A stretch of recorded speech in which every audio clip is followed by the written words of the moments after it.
देखो, homomorphism of group, homomorphism of group. तो homomorphism of group क्या है? देखो, homomorphism of group, homomorphism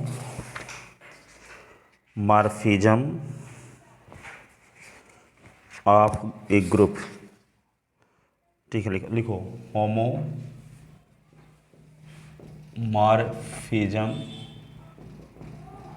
of groups, homomorphism of groups. इसकी डेफिनेशन क्या है? ठीक है, यहाँ पे देखो, उसको थोड़ा समझ लेते हैं कि G और G डैश दो मल्टीप्लिकेटिव ग्रुप हैं और G के दो एलिमेंट लें, A B belong in G, A comma B belong in G। ठीक है, और A और B के बीच में G की जो बाइनरी ऑपरेशन है वे लगा दें। यदि मल्टीप्लिकेशन है तो मल्टीप्लिकेशन लगाएं, और यदि प्लस है तो क्या लगाएं? प्लस। और मल्टीप्लिकेशन लगाने के बाद मैपिंग एफ लगाएं तो रिजल्ट आना चाहिए F A into F B. F A और एफ ई जी डैश के एलिमेंट हैं। जी एफ ए और एफ ई किसके एलिमेंट हैं? जी डैश के। यहाँ पे देखो, यहाँ पे ए बी और ये सी है, इसमें जब एफ लगा देंगे तो रिजल्ट आ जाएगा एफ ए, इसमें एफ लगा देंगे तो आ जाएगा एफ बी, इसमें मैपिंग एफ लगा देंगे तो आ जाएगा रिजल्ट एफ सी। ठीक है ना? तो यहाँ पे जो मैपिंग एफ है वे क्या कहलाएगी? मैपिंग एफ है होमोमॉर्फिज्म कहलाएगी। अब आप मैपिंग भी जानते हो कि नहीं जानते? मैपिंग क्या है? मैपिंग भी नहीं जानते, थोड़ा सा ऊपर से बताते हैं मैपिंग से। तो यहाँ पे देखो, मैपिंग क्या होता है पहले इसको बताते हैं। मैपिंग या फंक्शन इसी को बोलते हैं, मैपिंग या फंक्शन। तो जैसे मान लो एफ एक्स बराबर आपके पास इस प्रकार दिया हो कि 2s+1 ऐसे, तो इसको फंक्शन पढ़ते थे कि एफ एक्स बराबर एक फलन है, एफ एक्स बराबर 2s+1। लेकिन इसको कहा जाए कि आप डिफाइंड करो, तो डिफाइंड ना कर पाओगे, है ना? तो कैसे डिफाइंड करते हैं? जैसे यहाँ पे s में f लगाए तो 2s+1 कर दिया, तो s को 2s+1 कर देने वाला कोई रूल होता है, नियम होता है। ठीक है, तो f यहाँ से पता चला कि f एक नियम है। लेकिन नियम कैसा है? जैसे मान लो एक में लग गया यही वाला नियम, तो 2 × 1+1 कर देगा, तो 2 + 1 यानी 3। 2 में लग गया नियम f, तो क्या होगा? 2 × 2 + 1 तो आएगा 5। 3 में लग गया यही वाला नियम, तो कि 2 × 3 + 1, तो 2 3 × 6 + 1 तो 7। 4 में लग गया नियम एफ, तो क्या होगा? 2 × 4 + 1, तो यहाँ पे 8 + 1 तो क्या आएगा? 9। तो यहाँ 3 एलिमेंट लेते हैं, 1 2 3 4। इन एलिमेंट में जब नियम एफ लगाए तो रिजल्ट क्या आया? वह रिजल्ट आया 3 5 7 9, 3 5 7 9 ऐसे। तो दो सेट भी नहीं, ए और बी, इसमें नियम एफ लगाए तो सेट ए के सभी एलिमेंट नियम एफ के द्वारा सेट बी के किसी न किसी एलिमेंट से रिलेटेड हैं और हर एक एलिमेंट का यूनिक इमेज प्राप्त हो रहा है। इसका मतलब ये हुआ एक एलिमेंट का एक ही स्थान पर इमेज बन रहा है, एक एलिमेंट का दो स्थानों पर इमेज नहीं बन रहा है। ठीक है, तो इसका मतलब हर एक एलिमेंट का यूनिक इमेज बन रहा है। इस प्रकार की कंडीशन नहीं है कि यहाँ पे, तो यहाँ ये बोल सकते हैं कि एफ है ए और बी दो नॉन एम्प्टी सेट है। नॉन एम्प्टी सेट जिसमें कुछ एलिमेंट हो, ऐसा ना हो कि कोई एलिमेंट ही ना हो, है ना? तो ए और बी दोनों क्या होने चाहिए? नॉन एम्प्टी सेट होना चाहिए। तब एक ऐसा रूल जिसके माध्यम से सेट ए के ईच एलिमेंट बी के यूनिक एलिमेंट से रिलेटेड होते हैं, तब उस रूल को कहते हैं, ए और बी के बीच लगने वाले उस रूल को कहते हैं फंक्शन। क्या कहते हैं? फंक्शन। अब जैसे मान लो यहाँ पे ए है और ये बी है, और इसके एलिमेंट ले लिए a1 a2 a3 a4, और इसके एलिमेंट क्या ले लिए? b1 b2 b3 और b4। ठीक है, तो यहाँ पे ये इससे रिलेटेड है नियम एफ के द्वारा, और ये इससे रिलेटेड नियम एफ के द्वारा, ये इससे रिलेटेड है, ये इससे रिलेटेड है, ये B5 मिल गया तो ये इससे रिलेटेड हो गया। तो यहाँ देखते हैं सेट ए के सभी एलिमेंट तो रिलेटेड हैं, और लेकिन सेट ए के एक एलिमेंट का 2 स्थान पर इमेज बन रहा है, अर्थात एक एलिमेंट ऐसा है जिसका यूनिक इमेज नहीं प्राप्त हो रहा है। यूनिक का मतलब एक ही स्थान पर इमेज बनना चाहिए, हर एक एलिमेंट का एक स्थान पर इमेज, लेकिन एक एलिमेंट का 2 स्थान पर इमेज बन रहा है। तो हम ये कहेंगे कि ये जो रूल है यह फंक्शन नहीं है। फंक्शन कब कहलाता है? जिस नियम के द्वारा सेट ए के सभी एलिमेंट रिलेटेड हों और सेट बी के यूनिक एलिमेंट से रिलेटेड हों। ठीक है, सेट ए का हर एक एलिमेंट रिलेटेड होना आवश्यक है। जैसे मान लो यहाँ पे ए है और ये बी है, और इसके एलिमेंट हम लिख लिए क्या, यहाँ पे x1 x2 x3। ठीक है, ये क्या हो गया y1 x4, ये y1 और y2 और y3। तो जैसे मान लो ये इससे रिलेटेड, ये इससे रिलेटेड, ये इससे रिलेटेड, ये नियम एफ के द्वारा। तो यहाँ नियम एफ के द्वारा सभी सेट ए के सभी एलिमेंट्स रिलेटेड नहीं हैं, अर्थात x4 बच गया, किसी संबंधित नहीं है, तब यह नियम भी फंक्शन नहीं कहलाएगा। यह नियम भी क्या है? फंक्शन नहीं कहलाएगा। फंक्शन कब कहलाएगा? जिस नियम के द्वारा सेट ए के सभी एलिमेंट रिलेटेड हों और सेट बी के यूनिक एलिमेंट से रिलेटेड हों। देखो यहाँ सेट ए के सभी एलिमेंट रिलेटेड तो हैं, लेकिन A1 का 2 स्थानों पर इमेज बन रहा है, जबकि हर एक एलिमेंट का एक स्थान पर इमेज बनना चाहिए। ठीक है, जैसे मान लो यहाँ पे ए है और ये बी है, इस प्रकार की कंडीशन हो सकती हैं कि जैसे मान लो यहाँ पे A1 है, A2 है, A3 है, A4 है, ये क्या है B1 है, B2 है, B3 है। तो ये इससे रिलेटेड हो गया, ये इससे रिलेटेड हो गया, ये इससे रिलेटेड हो गया, ये इससे रिलेटेड हो गया, और A5 है जो इससे रिलेटेड हो गया। तो यहाँ देखते हैं सब एलिमेंट रिलेटेड हैं सेट ए के रूल एफ के द्वारा।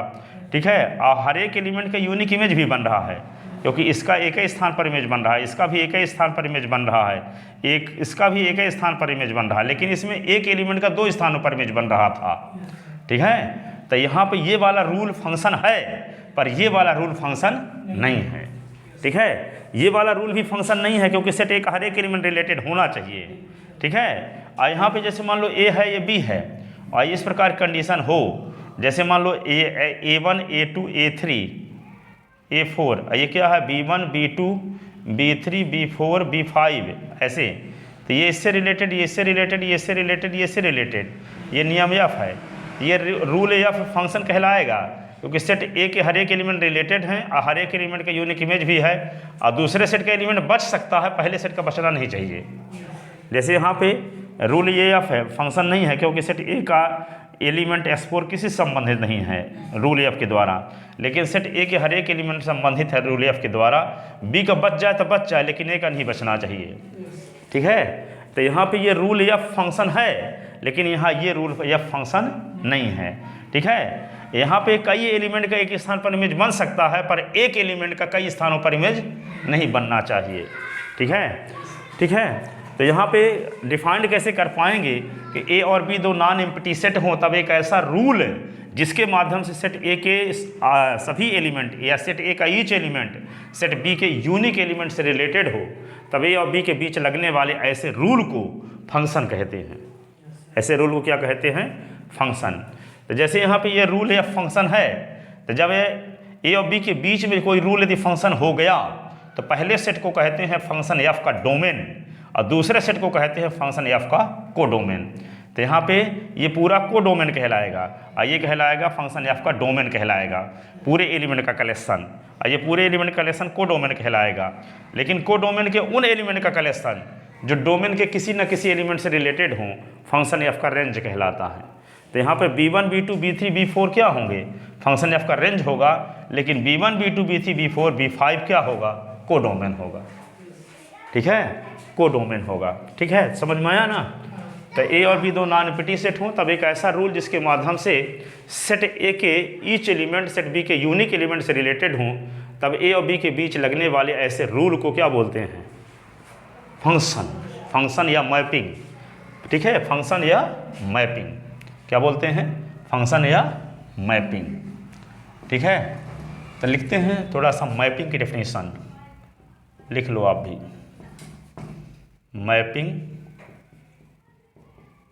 Are function let A and B are two non empty set, non empty set.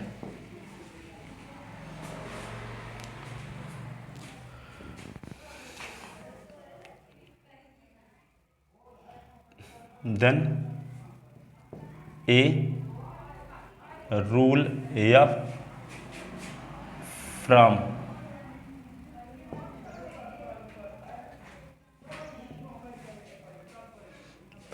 A to B is called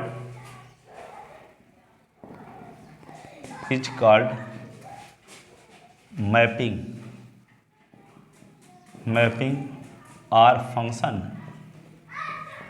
if and only if and only if each element of set A has unique element in set B.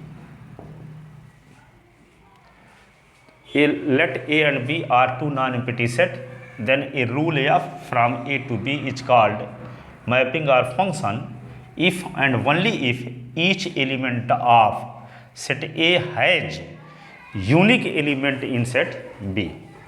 ठीक है। इन this condition, ऐसी स्थिति में, in this condition set A is called domain of F. ठीक है, domain of F, that is, ऐसे लिख देते हैं, डोमेन ब्रैकेट के अंदर F, domain of F is equal to set A. Set B is called codomain of F.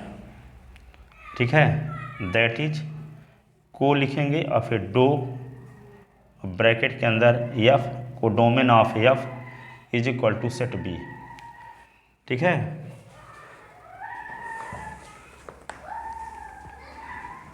अब को डोमेन के उन एलिमेंट का कलेक्शन जो डोमेन के किसी न किसी एलिमेंट से रिलेटेड हो, है ना, फंक्शन एफ का रेंज कहलाता है। ठीक है, collection of all those element of set A, collection of all those element of set B, the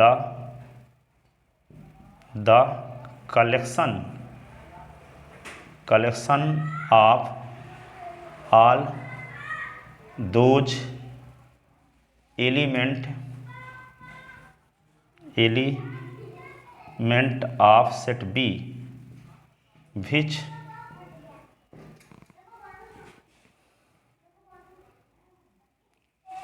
is related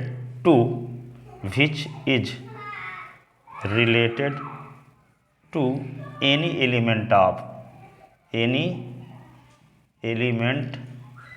of set A is called range of F। ठीक है, दैट इज, क्या लिखते हैं, range of F is equal to, यहाँ पे उसको denote करते हैं रेंज ऑफ एफ से।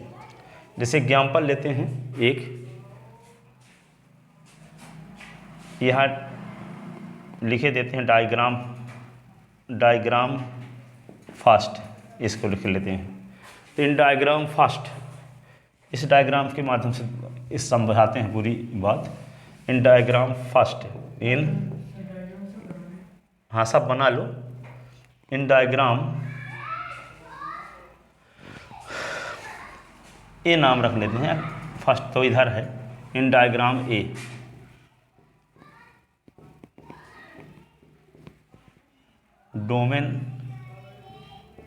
Domain of F is equal to, तो क्या होगा, सेट ए, तो ए के पूरे एलिमेंट लिख दो, A1 A2 A3 A4, A1 A2 A3 A4। ठीक है, range of codomain of F. तो बी के पूरे एलिमेंट लिख दो, क्या B1 B2 B3 B4 B5 भी। Range of F, range of F, range of F में क्या लिखेंगे, B1 B2 B3 B4, ऐसे रेंज ऑफ एफ है। जो रिलेटेड हैं वही होंगे रेंज में, बाकी कोडोमेन में होंगे।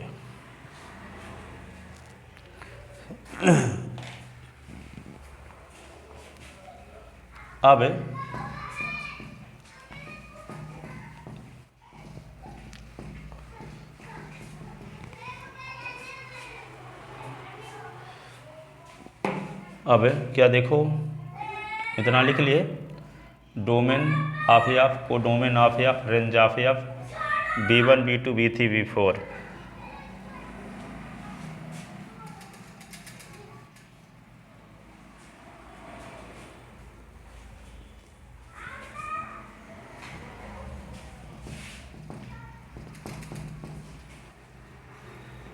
ठीक है ना।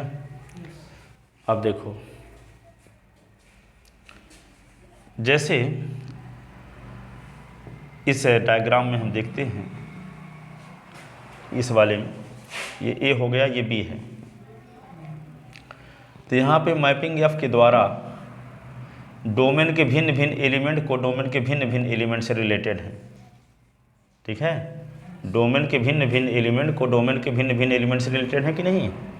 लेकिन इस मैपिंग के द्वारा डोमेन के भिन्न भिन्न एलिमेंट कोडोमेन के भिन्न भिन्न एलिमेंट से रिलेटेड नहीं है। ठीक है, कई एलिमेंट कई स्थान पर इमेज है, लेकिन यहाँ हर एक एलिमेंट का इमेज अलग अलग है। ठीक है, तो इस मैपिंग को कहते हैं वन वन मैपिंग। इसको कहेंगे मेनी वन। ठीक है, इसको क्या कहेंगे, वन वन मैपिंग, एकाएकी फलन। इसको क्या बोलेंगे, मेनी वन, बहु एक फलन, बहुत का एक स्थान पर इमेज, बहु एक, मेनी वन। इसको क्या बोलेंगे, एकाएकी फलन। ठीक है, अब जिस मैपिंग के द्वारा कोडोमेन के सभी एलिमेंट रिलेटेड हो जाएं, कोई एलिमेंट बचा ना रहे। जैसे इसमें कोडोमेन कोई एलिमेंट बचा भी नहीं है, बचा है लेकिन यहाँ बचा है।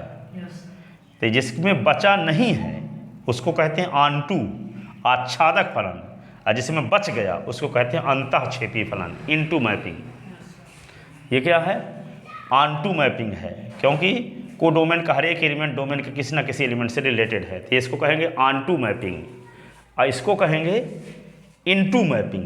ठीक है, एक या एक से अधिक एलिमेंट किसी एलिमेंट से रिलेटेड ना हो जिस मैपिंग के द्वारा। ठीक है, जिस मैपिंग के द्वारा कोडोमेन का एक या एक से अधिक एलिमेंट डोमेन के किसी एलिमेंट से रिलेटेड ना हो, ऐसी मैपिंग को कहते हैं इनटू मैपिंग।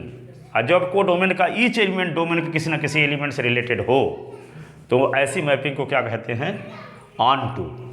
ठीक है, तो ऑनटू, तो यहाँ पे कहने का मतलब ये हुआ कि जो कोडोमेन और रेंज समान हो गया, कोडोमेन में भी वही एलिमेंट, रेंज में भी वही एलिमेंट। ठीक है, यहाँ कोडोमेन में तो B1 B2 B3 B4 B5 हैं, पर रेंज में 4 एलिमेंट हैं और कोडोमेन 5 एलिमेंट हैं। ठीक है, तो यहाँ कोडोमेन रेंज के इक्वल नहीं है, लेकिन यहाँ कोडोमेन रेंज के इक्वल है। तो जब मैपिंग ऑनटू है तो कोडोमेन रेंज के इक्वल होगा। मैपिंग ऑनटू है तो क्या होगा, कोडोमेन रेंज के इक्वल होगा। और जब मैपिंग ऑनटू नहीं है तो कोडोमेन रेंज इक्वल नहीं होगा। ठीक है, तो समझ गए। अब यहाँ पे देखो, वन वन डिफरेंट एलिमेंट का में डिफरेंट दिखाने क्या तरीका है कि हम ए के दो एलिमेंट ले लेंगे, एक्स बाई बिलोंग इन ए, और एफ एक्स बराबर एफ बाई लेकर चलेंगे।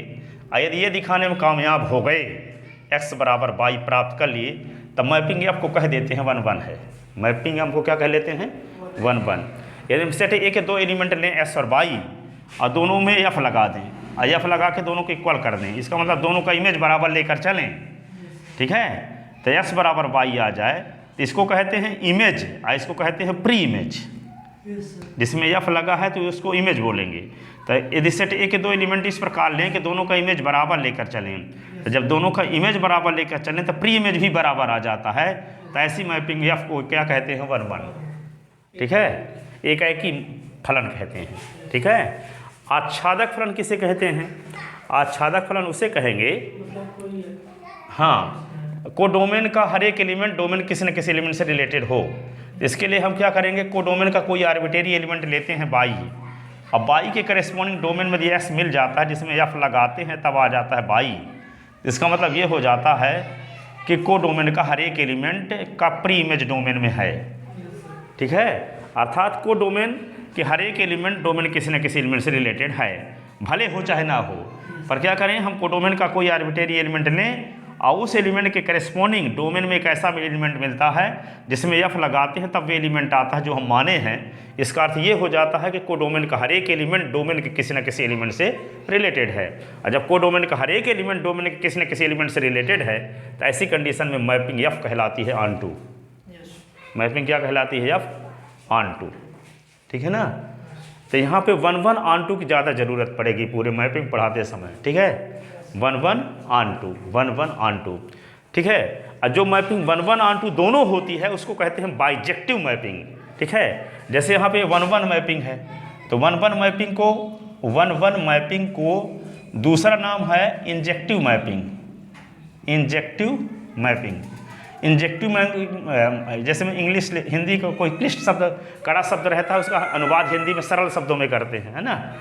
तो यहाँ पे लिटरेचर इंग्लिश की मान लो कॉलेज, चलो इंजेक्टिव का अनुवाद होगा 1-1 और हिंदी होगा एकाएकी फलन। ठीक है, सरजेक्टिव मैपिंग का अनुवाद करोगे तो आएगा ऑन टू मैपिंग, इंग्लिश अनुवाद, और हिंदी अनुवाद क्या होगा? आच्छादक फलन, आच्छादक फलन। ठीक है, और फिर आता है बाइजेक्टिव मैपिंग। बाइजेक्टिव मैपिंग का मतलब ये होता है कि जो मैपिंग इंजेक्टिव भी हो सरजेक्टिव भी हो, यानी 1-1 भी हो और ऑन टू भी हो तो उसको बाइजेक्टिव कहते हैं। क्या कहेंगे? हाँ, जो 1-1 भी हो और ऑन टू भी हो तो उसे हम बाइजेक्टिव कहेंगे। ठीक है, जिसको एकाएकी आच्छादक बोलते हैं। साथ साथ एकाएकी आच्छादक दोनों प्रकार का फलन है। ठीक है, तो यहाँ पे ये हुआ फंक्शन के बारे में इतनी जानकारी। तो हमेशा ये ध्यान रखना कि यदि हम 1-1 दिखाना है तो इमेज बराबर लेकर चलते हैं तो प्री इमेज बराबर दिखा देते हैं, तो F1-1 कहलाता है। ठीक है, और ऑन टू के लिए कोडोमेन का कोई आर्बिट्रेरी एलिमेंट हम लेते हैं और उसके करेस्पॉन्डिंग यदि डोमेन में एक ऐसा एलिमेंट मिलता है जिसमें F लगाते हैं तो वे एलिमेंट आता है जो हम माने हैं। इसका अर्थ ये हो जाता है कोडोमेन का ईच एलिमेंट डोमेन के किसी न किसी एलिमेंट से रिलेटेड है, और ऐसी कंडीशन में मैपिंग कहलाती है ऑन टू। ठीक है, ऑन टू का नाम है सरजेक्टिव और 1-1 का नाम है इंजेक्टिव, और जो 1-1 ऑन टू दोनों होती है उसको कहते हैं बाइजेक्टिव। क्या कहते हैं? बाइजेक्टिव। ठीक है ना, तो ये मैपिंग के बारे में आपको जानकारी दी गई। अब देखो आते हैं होमोमॉर्फिज्म।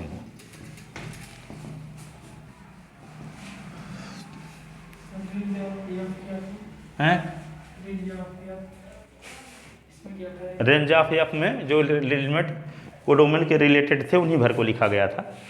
लिख लो B1 B2 B3 B4 B5 भर ना लिखना। ठीक है ना, तब होमोमॉर्फिज्म ऑफ ग्रुप्स तो लिखो इसकी definition. Let G and G dash be two multiplicative group.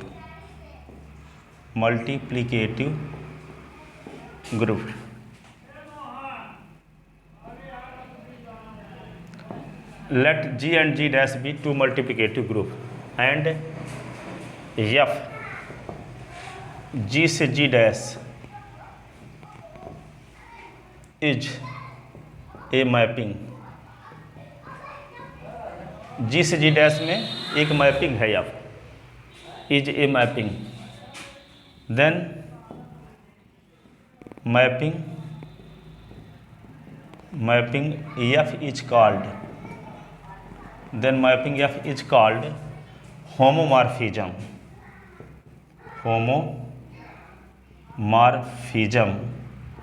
Of group G if for all X और वाई बिलोंग इन जी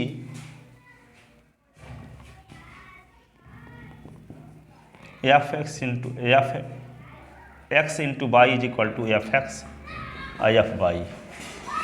यदि एक्स इंटू वाई में यदि हम जी के एलिमेंट दो लें एक्स और वाई और उनके बीच में जी की बाउंड्री ऑपरेशन लगा दें, ठीक है, और बाउंड्री ऑपरेशन लगाने के बाद मैपिंग एफ लगाएं तो जी डैश के बीच जी डैश के दो एलिमेंट के बीच जी डैश की बाउंड्री ऑपरेशन लग जाती हो तो ऐसी कंडीशन में मैपिंग एफ को कहते हैं होमोमॉर्फिज्म। जी के दो एलिमेंट लें, यहाँ पे देखो जी है और जी डैश है, दो ग्रुप हैं जी और जी डैश, और यहाँ पे दोनों की बाउंड्री ऑपरेशन मान लो क्या है मल्टीप्लिकेशन है, ठीक है। तो हम एक्स और वाई जी के दो एलिमेंट लिए कोई और उनके बीच जी की ऑपरेशन लगा दिए, जी की भी ऑपरेशन जी मल्टीप्लिकेशन है, जी डैश की भी ऑपरेशन बाउंड्री ऑपरेशन क्या है मल्टीप्लिकेशन है। तो जी के दो एलिमेंट लिए एक्स और वाई उसके बीच लगा दिए जी की ऑपरेशन, फिर मैपिंग एफ लगाते हैं तो जो रिजल्ट आता है जी डैश के दो एलिमेंट के बीच जी डैश की बाउंड्री ऑपरेशन लग जाती है, क्योंकि एफ एक्स तो जी डैश का एलिमेंट है, एफ वाई जी डैश का एलिमेंट है, तो इसके पीछे ऑपरेशन कौन सी लगी है जी डैश वाली, ठीक है। यदि मान लो यहाँ पे दोनों मल्टीप्लिकेशन है और यदि मान लो ऐसा होता जी प्लस के रिस्पेक्ट एक ग्रुप होता और जी डॉट के रिस्पेक्ट ग्रुप होता, तब हम इसके दो एलिमेंट यदि लेते x Y belong in G तो एक्स और वाई के बीच में इसकी ऑपरेशन लगा के हम मैपिंग एफ लगाते तो रिजल्ट क्या आना चाहिए F X into F Y आना चाहिए, क्योंकि इसकी ऑपरेशन मल्टीप्लिकेशन है, इसकी ऑपरेशन प्लस है, ठीक है। तो जी के दो एलिमेंट हम लेंगे तो जी के दो एलिमेंट के बीच जी की ऑपरेशन लगा करके मैपिंग लगाएंगे तो रिजल्ट आना चाहिए जी डैश के दो एलिमेंट के बीच जी डैश की बाउंड्री ऑपरेशन, तब मैपिंग एफ कहलाती है होमोमॉर्फिज्म, ठीक है। जैसे मान लो जी क्या है, जी का काम कर रहा है आर रियल नंबर, जी का काम कर रहा है रियल नंबर, तो प्लस के रिस्पेक्ट आबेली ग्रुप होता है रियल नंबर या ग्रुप होता है, और जी डैश का काम कर लिया मान लो क्या नॉन जीरो रियल नंबर का कलेक्शन जो मल्टीप्लिकेशन बाउंड्री ऑपरेशन के रिस्पेक्ट ग्रुप होता है, ठीक है। अब इसके बीच हम एक मैपिंग लगाते हैं, ये मैपिंग डिफाइन करते हैं आर से कहाँ पर आर से आर जीरो में एक मैपिंग डिफाइन करते हैं एफ आर से आर जीरो में इस प्रकार F A is equal to 2 की power A, F A is equal to 2 की पावर ए, तो ये मैपिंग एफ होमोमॉर्फिज्म है। यहाँ देखो आर जी का काम कर रहा है आर रियल नंबर का एडिटिव ग्रुप है, जी डैश क्या है नॉन जीरो रियल नंबर का मल्टीप्लिकेटिव ग्रुप, ठीक है। अब आर से आर जीरो के बीच में एक मैपिंग डिफाइंड किया एफ है, जो किस प्रकार से डिफाइंड है कि आर के किसी एलिमेंट में एफ लगा देते हैं तो 2 की पावर ए कर देता है, बी में लगाएंगे तो 2 की पावर बी कर देगा, सी में लगाएंगे तो 2 की पावर सी कर देगा, इस प्रकार से मैपिंग डिफाइंड है। तो ये वाली मैपिंग क्या है होमोमॉर्फिज्म है, क्यों है, क्योंकि हम आर के दो एलिमेंट लेते हैं लेट ए और बी बिलोंग इन आर, और ए और बी के बीच में किस ऑपरेशन लगाते हैं आर की, तो आर की ऑपरेशन क्या है प्लस है, तो ए और बी के बीच में हम लगा देते हैं आर की ऑपरेशन, फिर मैपिंग एफ लगाते हैं तो क्या आएगा यहाँ पे एफ की परिभाषा से 2 की पावर ए प्लस बी आएगा कि नहीं, क्योंकि ए में लगता है एफ तो 2 की पावर ए करता है, तो ए प्लस बी में लगेगा एफ तो क्या करेगा ई की पावर 2 की पावर ए प्लस बी करेगा, और 2 की पावर ए प्लस बी को क्या लिख सकते हैं 2 की पावर ए इंटू 2 की पावर बी लिख सकते हैं, और 2 की पावर ए के स्थान पे क्या लिख सकते हैं एफ ए, और 2 की पावर बी के स्थान पे क्या लिख सकते हैं एफ बी, ठीक है, एफ ए एफ बी। तो यहाँ पे ऑपरेशन क्या लग गई मल्टीप्लिकेशन। तो यहाँ देखते हैं कि ए और बी के बीच आर की ऑपरेशन लगा करके मैपिंग लगाए तो क्या आ गया आर जीरो के दो एलिमेंट के बीच आर जीरो की बाउंड्री ऑपरेशन लग गई, इसलिए ये मैपिंग एफ क्या है होमोमॉर्फिज्म है, ठीक है। तो कहने का मतलब ये हुआ कि जी और जी डैश दो ग्रुप हैं, तो जी के दो एलिमेंट लिए जाएं और दोनों एलिमेंट के बीच जी की बाइनरी ऑपरेशन लगा करके मैपिंग लगाएं, तो रिजल्ट क्या आए, जी डैश के दो एलिमेंट के बीच जी डैश की बाइनरी ऑपरेशन लगी हुई आना चाहिए। तो आया, तो यहाँ पे F A into F B आया। तो एफ ए क्या है, जी डैश दूसरे ग्रुप का एलिमेंट है, आर जीरो का एलिमेंट है, ठीक है, क्योंकि 2 की पावर ए की वैल्यू किसी हालत में जीरो नहीं होगी, क्योंकि 2 की पावर जीरो भी कर दोगे तो बनाएगा। तो ये नॉन जीरो एलिमेंट है कि नहीं है। तो ये वाली मैपिंग जो है किसके किसके बीच डिफाइंड है, ठीक है, पॉजिटिव रियल नंबर के ग्रुप से non zero element non zero real number के ग्रुप में डिफाइंड है। तो ये एडिटिव ग्रुप है और ये मल्टीप्लिकेटिव ग्रुप है। तो इसके दो एलिमेंट के बीच में हम इसकी बाइनरी ऑपरेशन लगा के मैपिंग लगाए, तो R0 के दो एलिमेंट के बीच R0 की बाइनरी ऑपरेशन लग जाती है मल्टीप्लिकेशन, इसलिए मैपिंग F क्या कहलाएगी, R से R0 के बीच होमोमॉर्फिज्म, होमोमॉर्फिज्म, ठीक है। अब दोनों के ऑपरेशन सेम है तो सेम लिख देते हैं, हाँ इंटू लगाए थे, यहाँ भी इंटू आ गया, पर कोई ज़रूरी नहीं है कि इंटू सेम ही हो, हमेशा रहेगा, ठीक है। पहले की ऑपरेशन अलग हो सकती है, दूसरे ग्रुप की ऑपरेशन अलग हो सकती है, कोई ज़रूरी नहीं है कि दोनों की ऑपरेशन सेम होना आवश्यक है, आवश्यक नहीं है, ठीक है। तो ये होमोमॉर्फिज्म की डेफिनेशन हुई। अब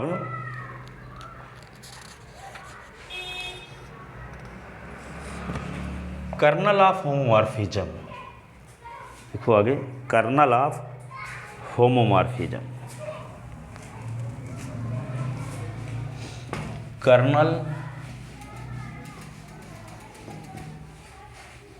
कर्नल ऑफ होमोमॉर्फिज्म। तो कर्नल ऑफ होमोमॉर्फिज्म जानने से पहले दो छोटी छोटी थ्योरम ये देखने पहले नहीं बता देते हैं कर्नल की, इसके बाद थ्योरम बताते हैं। Kernel of homomorphism, kernel of homomorphism, homomorphism, इसको कर्नल ऑफ होमोमॉर्फिज्म को हिंदी में कहते हैं समाकारिता की अष्टी, समाकारिता की अष्टी, ठीक है, समाकारिता की अष्टी। होमोमॉर्फिज्म की हिंदी होती है समाकारिता, ठीक है। तो देखो, तो होमोमॉर्फ कर्नल ऑफ क्या है, कर्नल क्या होता है समझो। अब जी और जी डैश दो मल्टीप्लिकेटिव ग्रुप हैं, ठीक है, तब जी के उन एलिमेंट का कलेक्शन जो जी डैश के आइडेंटिटी एलिमेंट से रिलेटेड हो, एफ का कर्नल कहलाता है। यदि जी और जी डैश दो मल्टीप्लिकेटिव ग्रुप हों और एफ क्या हो, जी से जी डैश में होमोमॉर्फिज्म हो, तो ऐसी कंडीशन में जी के उन एलिमेंट का कलेक्शन जो जी डैश के आइडेंटिटी एलिमेंट से रिलेटेड हो, एफ का कर्नल कहलाता है। जैसे मान लो A B C D E F है, ठीक है, तो ए में एफ लगा दिए तो ई डैश आ गया, ठीक है, बी में एफ लगा दिए तो ई डैश आ गया, सी में एफ लगा दिए ई डैश आ गया, डी में लगाए तो एफ डी आ गया मान लो, ठीक है, ई में लगाए तो ई डैश आ गया, एफ में लगाए तो क्या आ गया, एफ में लगाए तो एफ पी आ गया मान लो। तो जो जो एलिमेंट ई डैश से रिलेटेड है, कौन कौन रिलेटेड हैं, ए बी सी और ई, तो जो जी डैश के आइडेंटिटी एलिमेंट से रिलेटेड हैं उनका कलेक्शन कहलाता है कर्नल, कर्नल ऑफ एफ। तो कौन कौन एलिमेंट रिलेटेड हैं ई डैश से, ए बी सी और ई, ए बी सी और ई। तो जो एलिमेंट है जी के, जो एलिमेंट जी डैश के आइडेंटिटी एलिमेंट से रिलेटेड होंगे उन एलिमेंट का कलेक्शन समुच्चय कहलाता है एफ का कर्नल, ठीक है। तो क्या बोलेंगे कि यदि जी और जी डैश दो मल्टीप्लिकेटिव ग्रुप हों और एफ जी से जी डैश में होमोमॉर्फिज्म हो, तब जी के उन एलिमेंट का कलेक्शन जो जी डैश के आइडेंटिटी एलिमेंट से रिलेटेड हो, एफ का कर्नल कहलाता है, जिसको कर्नल ऑफ एफ अथवा के से डिनोट करने की परंपरा है। कर्नल ऑफ एफ अथवा के से डिनोट करने की परंपरा है, अर्थात A belong in G such that F A is equal to E dash. G के वे एलिमेंट ए जिन एलिमेंट में एफ लगा देते ई डैश आता हो, उन एलिमेंट का कलेक्शन कहलाएगा kernel of F, A belong in G, G के वे एलिमेंट है जिन एलिमेंट में एफ लगाएं तो ई डैश आता हो, वही एलिमेंट है इस सेट में रहेंगे। जी के वे एलिमेंट जिसमें A belong in G such that जिसमें एफ लगाएं तो ई डैश आता हो, जहाँ ई डैश जी डैश का आइडेंटिटी एलिमेंट है, जी डैश का आइडेंटिटी एलिमेंट है, तो वे क्या कहलाएगा, एफ का कर्नल कहलाएगा। ठीक है, एफ का, जब एफ क्या है, होमोमॉर्फिज्म, किसके किसके बीच, दो ग्रुप है जी और जी डैश के बीच। ठीक है, तो लिखते हैं कर्नल की डेफिनेशन, क्या लिखेंगे, let G and G dash be two multiplicative group, multiplicative group and F G from G dash is homomorphism, is a homomorphism, homomorphism,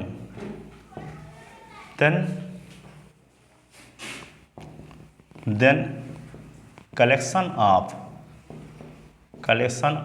all those element of all those element of G, then collection of all those element of G which associate the identity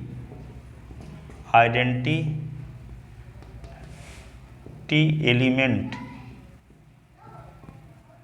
E dash in G dash, ठीक है, is called kernel of F, kernel KERNEL, kernel of F, it is denoted by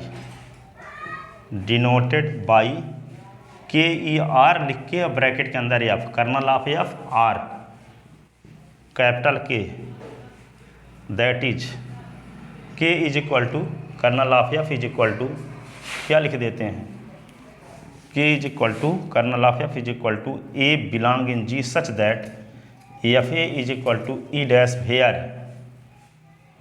E dash is identity element in G dash, where E dash is identity element in G dash.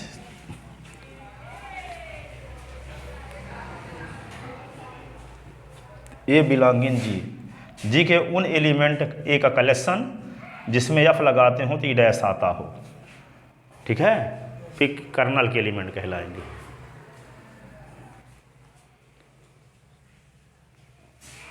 लिख ले देना,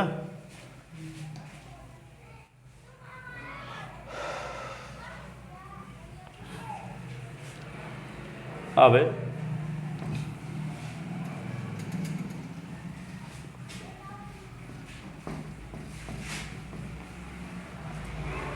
लिख लेते उधर, नहीं लिख पाए थे, अच्छा चलो हो गया। कर्नल आप ये देखो, अब एक थ्योरम देखते हैं, theorem first,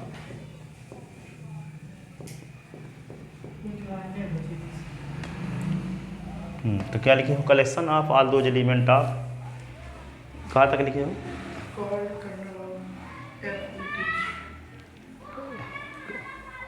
is called kernel of it is denoted by kernel of F or K, that is I E, that is K is equal to ये लाइन लिख लो।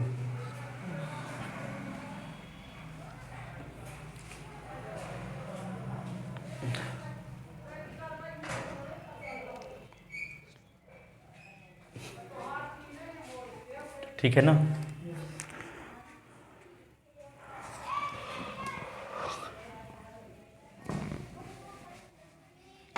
देखो एक theorem first,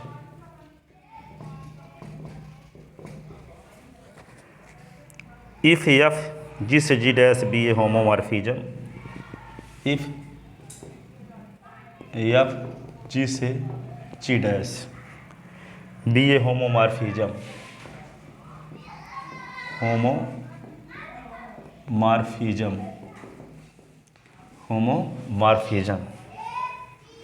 of groups, homomorphism of groups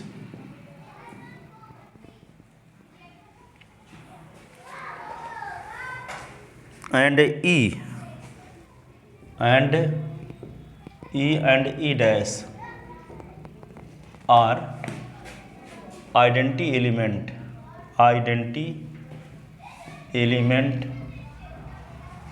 of G and G dash respectively, G and G dash respectively.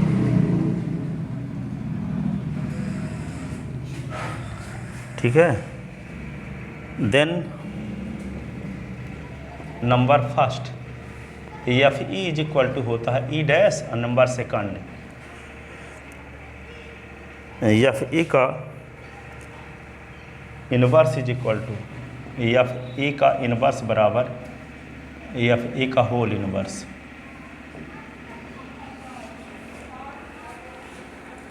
ये prove करना।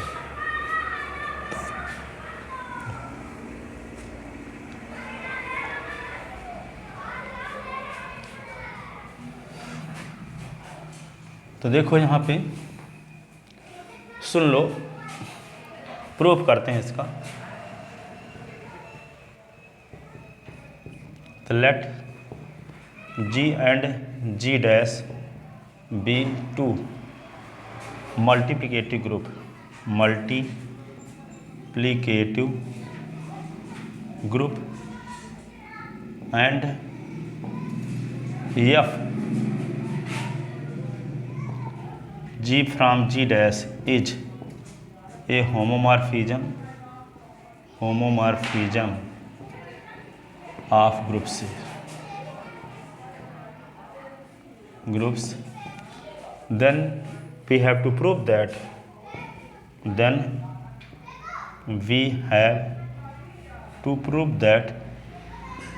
क्या prove करना है?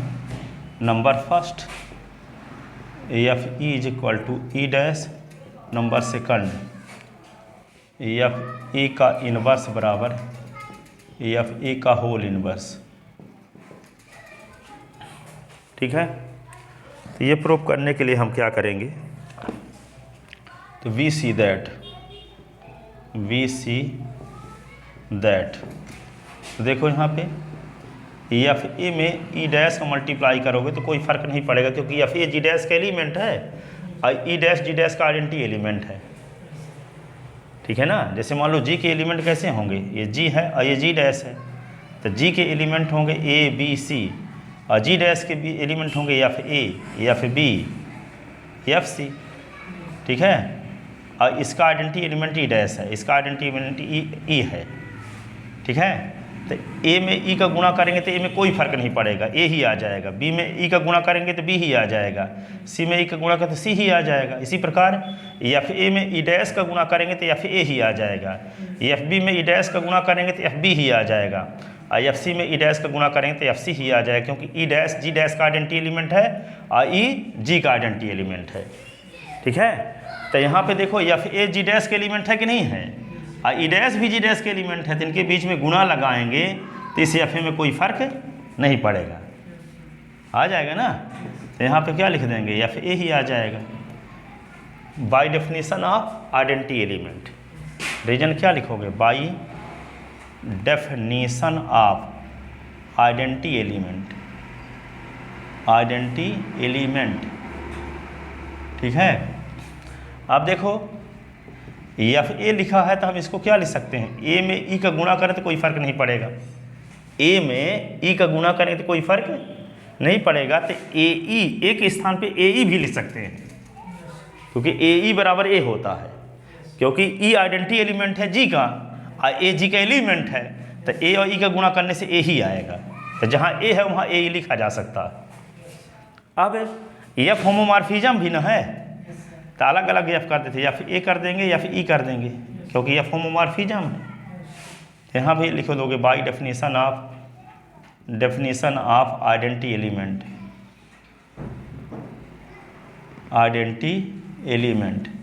और यहाँ क्या लिख दोगे, F is homomorphism, F is homomorphism. अब देखते क्या है कि एफ ए ई डैश बराबर एफ ए एफ ई आ गया, तो बाईं ओर एफ ए यहाँ भी है, बाईं ओर एफ ए यहाँ भी है, तो लेफ्ट कैंसिलेशन लॉ से क्या आ गया, ई डैश बराबर एफ ई। बाईं ओर से सेम नंबर को हटाना क्या कहलाता है, लेफ्ट कैंसिलेशन लॉ, और राइट साइड से सेम क्वांटिटी को हटाना क्या कहलाता है, राइट कैंसिलेशन लॉ। तो दोनों के लेफ्ट साइड में एफ ए है ना, तो यह क्या आएगा, E dash is equal to F E by left cancellation law. ठीक है, तो ये आ गया, देखो F E is equal to E dash, F E is equal to E dash prove हो गया पहला भाग।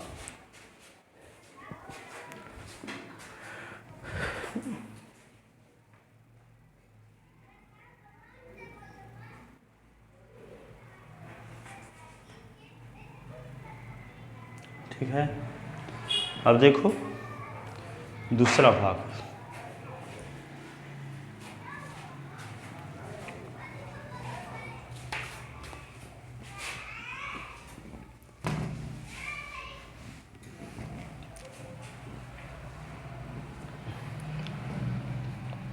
Now to prove F A का इनवर्स बराबर एफ ए का होल इनवर्स। अब ये हम प्रूव करना चाहते हैं, तो ये प्रूव करने के लिए क्या करेंगे, तो late A belong in G, तो implies A inverse belong in G, then we see that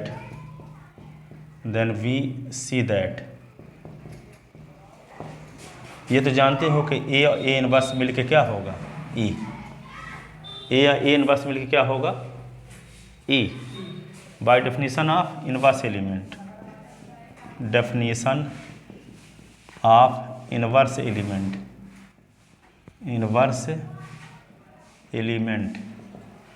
और यहाँ पे क्या करेंगे, एफ लगा दो, तो F A inverse is equal to F E. F क्या है, होमोमॉर्फिज्म, इसको क्या लिख सकते हैं, एफ ए भी लिख सकते हैं, एफ ए इनवर्स भी लिख सकते हैं। एफ ई बराबर क्या होता है, ई डैश अभी सिद्ध कर चुके हैं। ठीक है, एफ इज होमोमॉर्फिज्म एंड ये भी पता है आपको F E is equal to E dash होता है। अब देखो ये दोनों एलिमेंट किसके एलिमेंट हैं, जी डैश के। इन दोनों एलिमेंट के बीच में मल्टीप्लिकेशन लगाने से जी डैश की आइडेंटिटी एलिमेंट आ रही है। इसका मतलब ये दोनों एक दूसरे के इनवर्स एलिमेंट हैं, ये भी जी डैश का एलिमेंट है, ये भी जी डैश का एलिमेंट है, लेकिन इन दोनों के बीच में बाइनरी ऑपरेशन लगाने से जी डैश का ही आइडेंटिटी एलिमेंट आ रहा है। इसका मतलब ये दोनों एलिमेंट एक दूसरे के क्या हुए, इनवर्स एलिमेंट। जैसे ओमेगा स्क्वायर के बीच में इंटू लगाने से 1 आ रहा है, तो इसका मतलब ओमेगा के इनवर्स एलिमेंट ओमेगा स्क्वायर है, ओमेगा स्क्वायर के इनवर्स एलिमेंट ओमेगा। ठीक है, तो यहाँ पे क्या आ रहा है, दोनों के बीच में मल्टीप्लिकेशन लगाने से आइडेंटिटी एलिमेंट आ रहा है, तो ये दोनों एक दूसरे के इनवर्स एलिमेंट हैं। ठीक है, इसका मतलब क्या हुआ, इसका मतलब यही हुआ कि एफ ए का जो एफ ए का इनवर्स एलिमेंट क्या है, एफ ए है। It means inverse element of F A is equal to F A का इनवर्स, एफ ए का inverse. It means inverse element of F A is equal to F A का inverse. तो inverse element of F A को कैसे लिखते हैं, F ए में power -1 लगा देते हैं, एफ ए में पावर, तो एफ ए में पावर -1 लगा दोगे तो ये वर्ड में नहीं लिखना पड़ेगा इतना, inverse element of F A, ठीक है, power -1 is equal to F A का इनवर्स आ गया।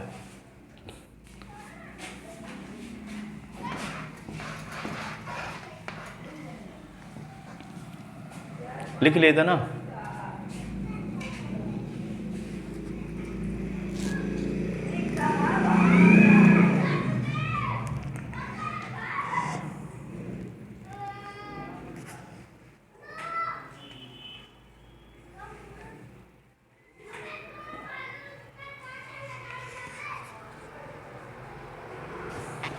लिखे।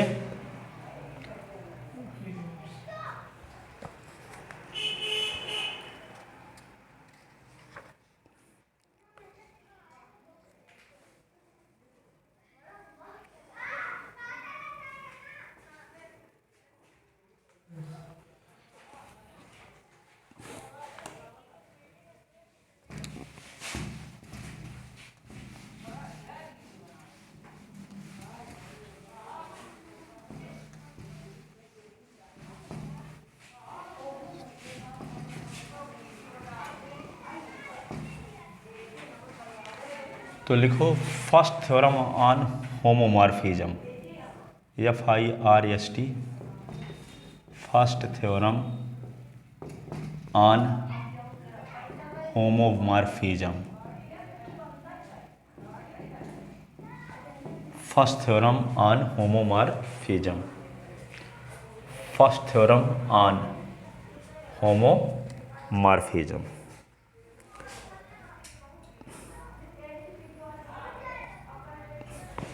तो लेट स्टेटमेंट लिखते हैं, statement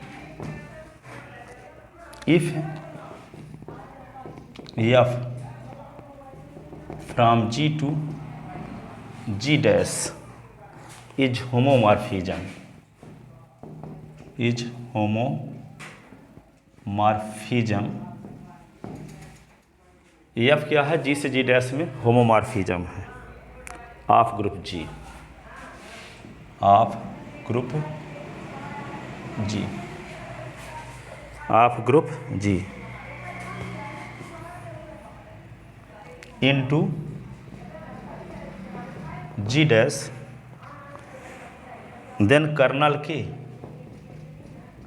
then kernel K is normal सब ग्रुप ऑफ, नॉर्मल सब group of group G, normal सब group of group G, normal सब ग्रुप ऑफ ग्रुप G, ठीक है, नॉर्मल सब ग्रुप ऑफ ग्रुप G, ठीक है। तो नॉर्मल सब ग्रुप ऑफ ग्रुप G दिखाने के लिए क्या दिखाओगे, देखो यहाँ पे सुनो, पहले तो आपको कोई के को नॉर्मल सब ग्रुप सिद्ध करने के लिए पहली चीज़ तो ये दिखाओ कि सब ग्रुप है, के इज सब ग्रुप, और जो सब ग्रुप हो जाएगा तभी क्या होगा, वे नॉर्मल सब ग्रुप होगा, के इज नॉर्मल सब ग्रुप, ठीक है, नॉर्मल सब ग्रुप। तो सब ग्रुप दिखाने का क्या तरीका है, जी एक ग्रुप है, एच उसका एक कॉम्प्लेक्स है, तो A B belong in H लेकर चलें और A into B inverse belong in H दिखा दें, तो कॉम्प्लेक्स एच ग्रुप जी का सब ग्रुप हो जाता है। तो एच का काम कौन कर रहा है, के, तो जी एक ग्रुप है और के इसका कर्नल है, और के को सब ग्रुप सिद्ध करना है, तो हम ए और बी बिलोंग इन के लेकर चलेंगे, तो A into B inverse belong in K दिखा देंगे, तो के क्या हो जाएगा, सब ग्रुप, के हो जाएगा सब ग्रुप। तो जब ए और बी के एलिमेंट हैं तो ए में एफ लगाएंगे तो ई डैश आएगा, और बी में एफ लगाएंगे तो ई डैश आएगा, क्योंकि कर्नल के एलिमेंट है, दूसरे ग्रुप के आइडेंटिटी एलिमेंट से रिलेटेड रहता है, ठीक है। तो जब हम यहाँ पे क्या करेंगे कि ए बी इनवर्स के का एलिमेंट कब होगा, जब ए इंटू बी इनवर्स में हम एफ लगाएं तो ई डैश आए, तभी ना होगा कर्नल का एलिमेंट, ठीक है। इसलिए हम ए इंटू बी इनवर्स में एफ लगा के देखते हैं, ठीक है। तो एफ होमोमॉर्फिज्म है तो इसको लिख सकते हैं F A into F B का इनवर्स, क्योंकि एफ होमोमॉर्फिज्म है, और जब एफ होमोमॉर्फिज्म है तो इसी को क्या लिख सकते हैं, एफ ए और एफ बी इनवर्स बराबर अभी प्रूव कर चुके हैं, एफ बी का होल इनवर्स, एफ बी का whole inverse, I F A की वैल्यू किसके बराबर है, ई डैश के बराबर। यहाँ लिख दो ई डैश, यहाँ ई डैश का इनवर्स, और ई डैश के इनवर्स बराबर ई डैश है होगा। तो एफ है ए इंटू बी इनवर्स बराबर ई डैश आ गया, तो इसका मतलब ये किसका एलिमेंट होगा, कर्नल का। जो एलिमेंट ई डैश से रिलेटेड होते हैं वे कर्नल के एलिमेंट कहलाते हैं। तो हम ए और बी के एलिमेंट लिए थे तो दिखा दिए कि ए बी इनवर्स बिलोंगिंग के, इट मीन्स के इस सब ग्रुप ऑफ ग्रुप जी, के इस सब ग्रुप ऑफ ग्रुप जी। अब क्या करेंगे कि नॉर्मल सब ग्रुप दिखाने का क्या तरीका है कि हम एक्स बिलोंगिंग जी लें और स्मॉल के बिलोंगिंग कैपिटल के लें। तो क्या दिखाएं, एक्स और स्मॉल के एक्स इनवर्स बिलोंगिंग के, तब के ना नॉर्मल सब ग्रुप कहलाता है। ठीक है, तो इस पर हम विचार करेंगे। किस पर विचार करेंगे, एक्स के एक्स इनवर्स में एफ लगा के हम देखेंगे। ठीक है, तो यहाँ पे क्या होगा, इसको एफ होमोमॉर्फिज्म है, तो एफ एक्स एफ के एफ एक्स का इनवर्स। तो यहाँ पे क्या होगा, एफ एक्स लिख लो यहाँ पे, के स्मॉल के किसका एलिमेंट है, कर्नल का ना है। तो यहाँ पे एफ के में एफ लगा दोगे तो ई डैश आ जाएगा। क्या आ जाएगा, ई डैश। तो यहाँ लिख दोगे ई डैश, एफ एक्स का इनवर्स बराबर एफ एक्स का होल इनवर्स। अभी इसके पहले वाली थ्योरम में प्रूव कर चुके हैं। ठीक है, अब ई डैश का मल्टीप्लाई जी डैश के किसी भी एलिमेंट में करो तो कोई फर्क नहीं पड़ेगा, क्योंकि ई डैश आइडेंटिटी एलिमेंट है। तो क्या आ जाएगा यहाँ पे एफ एक्स, ये क्या होगा, एफ एक्स का होल इनवर्स। ठीक है, अब ये दोनों एक दूसरे के इनवर्स एलिमेंट हैं, तो जब इनवर्स तो यहाँ भी ई डैश आएगा। तो इसका मतलब क्या हुआ, एक्स के एक्स इनवर्स में मैपिंग एफ लगाते हैं तो आइडेंटिटी एलिमेंट आता है जी डैश का। इसका मतलब ये एलिमेंट किसका एलिमेंट होगा, के का। तो इसका मतलब एक्स और के एक्स इनवर्स बिलोंगिंग के। तो वही ना कि यहाँ पे के का एलिमेंट के लिए और एक्स का जी का एलिमेंट एक्स लिए, तो एक्स और के एक्स इनवर्स भी के को बिलोंग कर गया यहाँ से। इसका मतलब कि क्या है, नॉर्मल सब ग्रुप है ग्रुप जी का। ठीक है, तो क्या दिखाना है कि कर्नल ऑफ जो के होता है ग्रुप जी का नॉर्मल सब ग्रुप होता है। ये है फर्स्ट थ्योरम ऑन होमोमॉर्फिज्म, समाकारिता पर प्रथम प्रमेय। समाकारिता पर प्रथम प्रमेय है ये।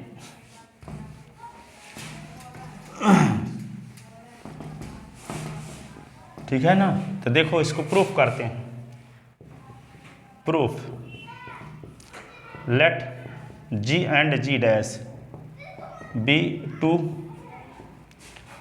Multiplicative group, multiplicative group and F G से G dash is a homomorphism, homomorphism and kernel of F is equal to A belong in G such that F A is equal to E dash where E dash is identity element in G dash. Then we have to prove that, ये kernel of K को short में K भी लिख सकते हैं, kernel of F या capital K. Then we have to prove that K is normal सब group of group G. जो कर्नल है वो नॉर्मल सब ग्रुप होगा ग्रुप जी का। के इज नॉर्मल सब group of group ji.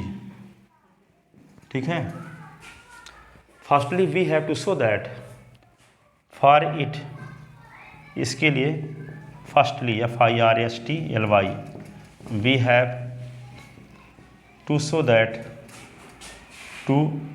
That K is sub group of, के इज सब ग्रुप ऑफ जी।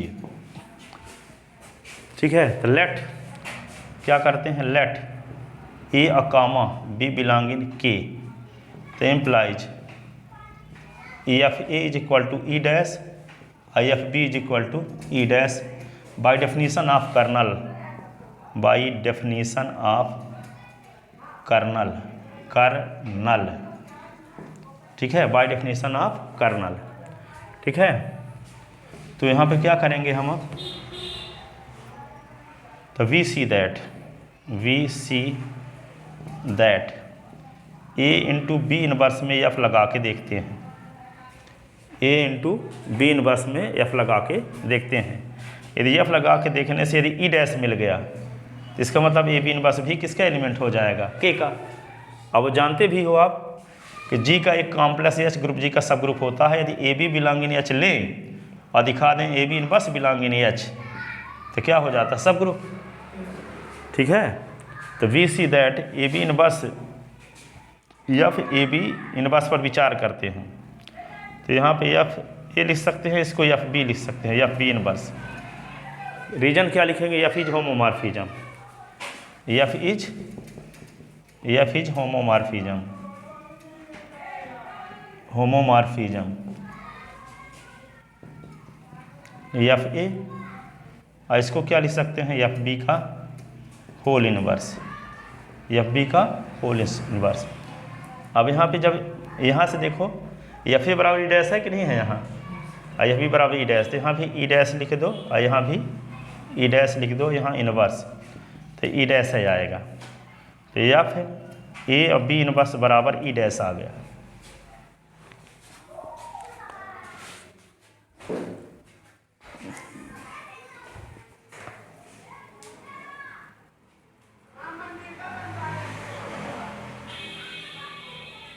ठीक है, क्या आ गया, ई dash.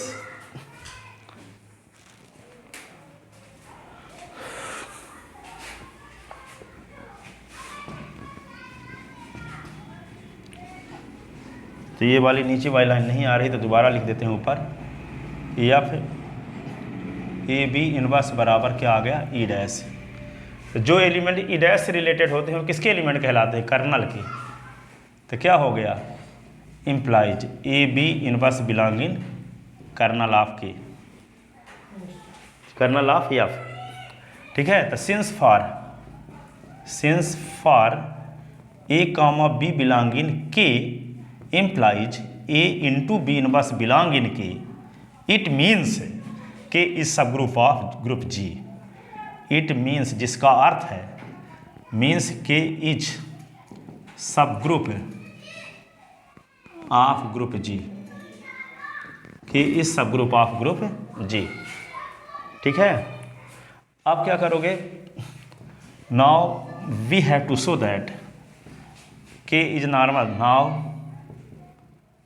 We have to prove that K is normal सब group of group G, K is normal सब group of group G, क्योंकि कोई sub group ही नॉर्मल सब ग्रुप बनता है, तो पहले हमको सब ग्रुप प्रूव करना पड़ा, ठीक है।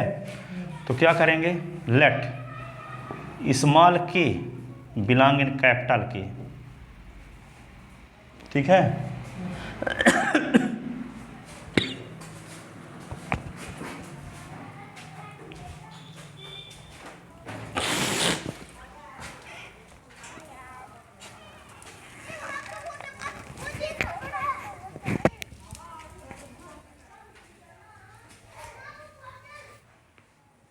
तो क्या करेंगे अब,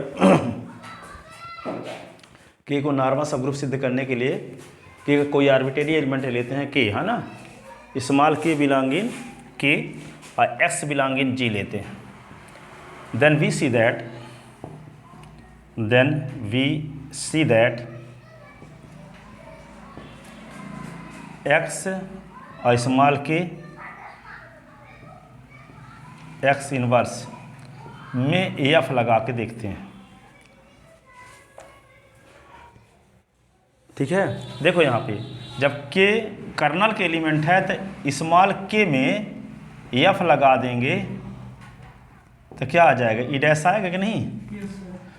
अब इसको एफ क्या है, होमोमॉर्फिज्म है, तो इसको लिख सकते हैं F x I F small के आई एफ एक्स का इनवर्स, क्योंकि एफ क्या है, एफ इज होमोमॉर्फिज्म, होमोमॉर्फिज्म।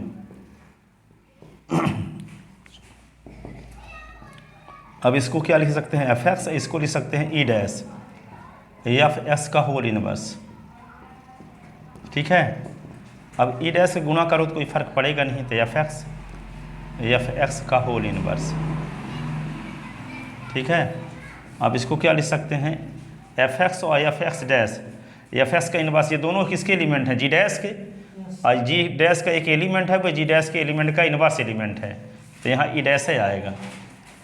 ठीक है, एफ एक्स और एफ एक्स इनवर्स एक दूसरे के इनवर्स एलिमेंट हैं, तो यहाँ पर क्या मिला, एक्स के एक्स इनवर्स बराबर ई डैश मिल गया। तो जिस एलिमेंट में एफ लगाने से ई डैश मिलता है वही एलिमेंट किसका एलिमेंट कहलाता है, कर्नल का। ठीक है, तो एक्स के, तो ये आपको मिल गया क्या, इम्प्लाइज एक्स स्मॉल के X inverse belonging capital K. ठीक है, by definition of kernel, by definition of kernel, KERNEL। ठीक है, it means kernel of K, kernel of F K जिसको डिनोट करते हैं, K is normal subgroup of group G, K is normal subgroup of group G, K is normal subgroup of group G. ठीक है,